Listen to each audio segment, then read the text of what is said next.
12 сәуір күні ғылыми қоғамдастықтың өкілдері өздерінің кәсіби мерекелерінің ғылым қызметкерлер күнін атап өтеді. Ол Қазақстан Республикасы президентінің жарлығымен белгіленді. Мереке күні кездейсоқ таңдалған жоқ. Бұл күн Қазақстанның ғылыми қызметін ұйымдастырудың бастауында тұрған адамның туған күнімен байланысты. Академик Қаныш Имантайұлы Сәтбаев. Ол 1946 жылы Қазақ КСР ғылым академиясының алғашқы президенті болған. Бұл адам бүкіл өмірін ғылымға және өзінің туған республикасын дамытуға арнады. Қазақстандағы ғылым қызметкерлер күнін тойлау оның туған күніне орайластырылды. Қаныш Имантайұлы академик, геолог және қоғам қайраткері 1899 жылы 12 сәуірде Тендік ауылынан 1 километр қашықтықтағы Айрық деген жерде дүниеге келді.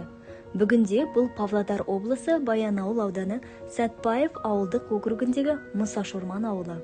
Дүниеге келген сәбиге Ғабдул Ғани деген есім берілген. Анасы ұлын еркелетіп, Ғани, Ғаныш деп атапты. Артынша баланы барлығы Қаныш деп атай бастаған. Қаныш Сәтбаев ауыл молдасынан білім алады. Ол араб, парсы тілдерінде оқыған. Мұны кейінгі 2 жыл көлемінде Сәтбаев уездегі алғашқы қазақ-орыс мектебінде білім нәрімен сусындайды. Мектеп Ақкелін ауылында ашылған. Студенттік кезі 1911 жылы Қаныш Павлодардағы орыс қазақ училищесіне түседі.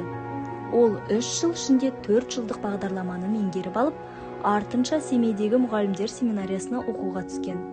Сәтбаевтың денсаулығы сыр бере бастағандықтан диплом алу үшін емтиханды экстернмен тапсырған. Содан кейін Томск технологиялық институтына түсуге дайындалады.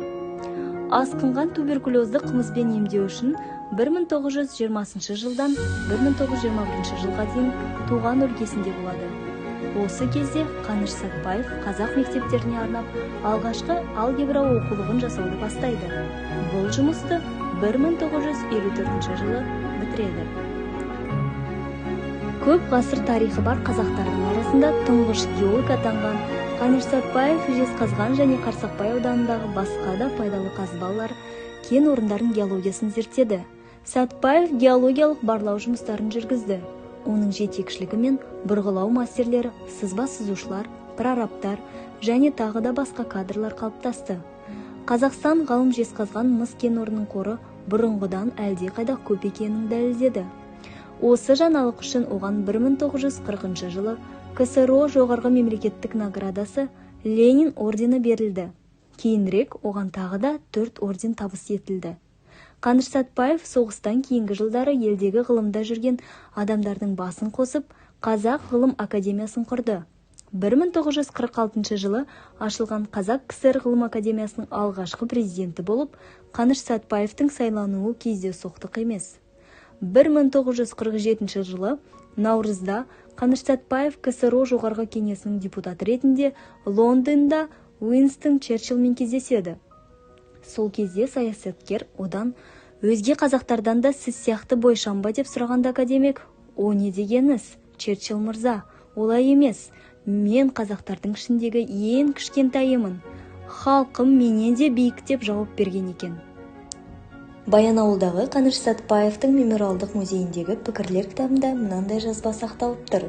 Қаныш Сәтбаев халқының ұлы баласы, кемеңгер ғалым, белгілі инженер. Қанекеңнің өмірлік жолы өз елін жақсы көрудің және ынтамен беріліп қызмет етудің үлгісі болды. Бұл сөздерді Қазақстан Республикасының тұңғыш президенті Нұрсұлтан Назарбаев айтқан еді. Баянауылдағы музей қоғамдық бастамамен 1964 жылы ашылды. Сол кездегі политехникалық институт студенті Ғаділбек Шалахметов Алматыдан академиктің туған жеріне оның әйелі Таисия Алексеевна Сәтбаеваға табыстаған заттарын, құжаттарын, фотосуреттерін әкелді. Осылайша экспозиция негізі қаланған болатын. Жергілікті басшылық музейге арнап мәдениет үйінің бір бөлмесін берді. Жәдігерлер саны уақыт өткен сайын артып, 1967 жылы Қаныш Сәтбаевтың мемориалдық музейі мемлекеттік мекемелер қатарына енді. Музейдің қазіргі ғимараты 1973 жылы салынды. 1989 жылы академиктің 90 жылдығына орай оған тағы да 2 қабат қосылды. Музей қорында 3657 экспонат бар. Оның 1400-і экспозициялық залға қойылған. Сәтбаев пен оның отбасына тиесілі экспонаттар өте көп.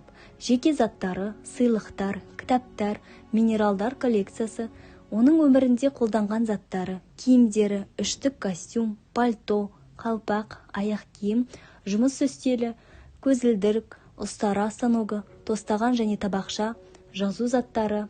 1966 жылы экспонаттарымыздың көп бөлігі Тайсия Сәтбаеваның музейіне берілді. Қаныш Сәтбаевтың жеке заттары Баянауылдағы Қаныш Сәтбаевтың 1941 жылы 1942 жылдарында жұмыс жоспарының түп нұсқасының басқа да еңбектерінің көшірмелері қойылған. Басталған қойын дәптерлері бар, көбінесе өз қолымен толтырған. Музейге жезқазған бассейнінің аумағынан жинаған минералдар коллекциясы қойылған. Тағы бір маңызды жәдігер 1956 жылы мүсінші Вучиттиш жасаған Қаныш Сәтбаевтың мүсінің.